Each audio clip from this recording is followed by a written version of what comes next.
যখন বিশ্বসেরা ফুটবল ম্যাচের কথা ওঠে তখন প্রথমে বিশ্বকাপের নাম আসলেও পরে থাকে ফিনালিসিমা। একদিকে আর্জেন্টিনা তো অন্যদিকে স্পেন। একদিকে মেসির জাদুকরী ফুটবল সৃজনশীল খেলা, তো অন্যদিকে স্পেনের টেকনিক্যাল ও টিকিটাকা পাসের ফুটবল। লড়াই তো হবে হাড্ডাহাড্ডি, তবে মাঠের রক্ষণের চেয়ে টেকনিক্যালি কারা বেশি এগিয়ে, মেসির আর্জেন্টিনা নাকি তরুণ ভবিষ্যতে ভরা স্পেন? চলুন আজকের এই ভিডিওতে জেনে নেওয়া যাক এক এক করে শক্তিমত্তার দিক থেকে কোন দল বেশি এগিয়ে।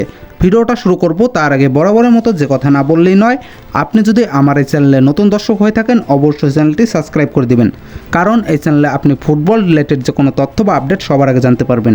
এছাড়াও ফুটবলের যে কোনো খুঁটিনাটি বিষয় যে কোনো তথ্য পেতে অবশ্যই আমাদের টেলিগ্রামে জয়েন্ট হবেন। আমাদের টেলিগ্রাম চ্যানেলের লিঙ্ক রয়েছে এই ভিডিওর ডেসক্রিপশন বক্সে। তো ভিউয়ার যাই হোক, চলুন ভিডিওটা শুরু করা যাক। চলুন গোলপোস্ট থেকে শুরু করা যাক। আর্জেন্টিনার গোলপোস্টে আছেন মার্টিনেজ, যার কিনা অভিজ্ঞতায় ভরা, শক্তি, সাহস আর বুদ্ধি, এই তিনই তাকে করেছে অনন্য। বিশ্বকাপের ট্রাইব্রেকার থেকে শুরু করে শেষ মুহূর্তের সেভ, সব কিছুই তার বাঁ হাতের খেলা।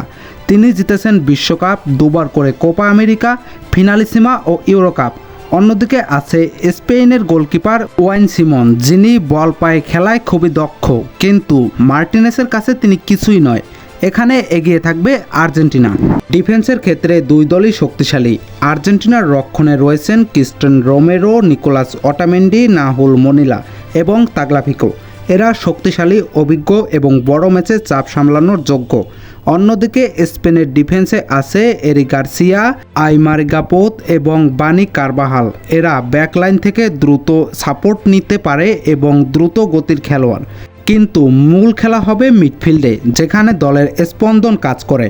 আর্জেন্টিনার মিডফিল্ডে আছে এনজো ফার্নান্দেজ, রদ্রিগো ডিপল এবং ম্যাকালেস্টার। এরা শক্তিশালী এবং দ্রুত প্রেসিং করে এবং আক্রমণ ও রক্ষণ উভয় দিকেই নজর রাখে। স্পেনের মিডফিল্ডে আছেন রড্রি, পেড্রি এবং গাভি। স্পেনের মিডফিল্ডিং, পজিশনিং, বল কন্ট্রোল সব কিছুই তাদের হাতে। তারা মাঠের গতি নির্ধারণ করে এবং প্রতিরক্ষককে ক্লান্ত করতে পারে। কিন্তু বিশ্বমানের মিডফিল্ড আছে আর্জেন্টিনার কাছে, তাই এই পজিশনও আর্জেন্টিনা এগিয়ে থাকবে স্পেনের থেকে। এবার আসা যাক আক্রমণ ভাগে। আর্জেন্টিনার আক্রমণ ভাগে আছে লিওনেল মেসি, লাউতারো মার্টিনেজ এবং জুলিয়ান আলভারেজ। মেসি শুধু গোল করে না, অন্যকে দিয়ে গোল করায়। তিনি ম্যাচের গতি এক মুহূর্তেই বদলে দিতে পারে। লাউতারো ও আলভারেজের ফিনিশিং আর্জেন্টিনাকে অনেক বেশি আক্রমণাত্মক করে তোলে। স্পেনের আক্রমণ ভাগে আছেন লামিন ইয়ামাল, নিকো উইলিয়াম এবং আলভারো মোরারো। এরা তরুণ হলেও আর্জেন্টিনার মতো গোল ফিনিশিং দিতে পারে না, তাই আক্রমণ ভাগে এগিয়ে থাকবে আর্জেন্টিনা। দুই দলের দুর্বলতা ও সক্ষমতা দেখে বোঝা যায় ম্যাচটি অনেক বেশি ঝলসানো হবে। আর্জেন্টিনা মিডফিল্ড থেকে আক্রমণকে ত্বরান্বিত করে এবং ফ্রি রোলিং মেসিকে দিয়ে ফিনিশিং করে।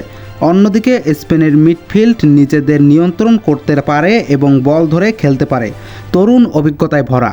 তাই বলা যেতে পারে ম্যাচটির প্রথম মিনিট থেকেই প্রতিদ্বন্দ্বিতাপূর্ণ ম্যাচ হবে। তো আপনার মতামত কি? এখানে কোন টিমকে আপনি এগিয়ে রাখবেন? অবশ্যই কমেন্ট বক্সে কমেন্ট করে যাবেন এবং ভিডিওটা যদি ভালো লেগে থাকে অবশ্যই লাইক করে দিবেন এবং আপনি কোন টিম সাপোর্ট করেন অবশ্যই কমেন্ট বক্সে কমেন্ট করে যাবেন। তো ভিউয়ার্স, আজকের এই ভিডিওটা এই পর্যন্তই। ভিডিওটা যদি ভালো লেগে থাকে অবশ্যই লাইক করে দিবেন। তো দেখা হবে নতুন আরেকটি ভিডিওতে, ততক্ষণ পর্যন্ত বাই বাই।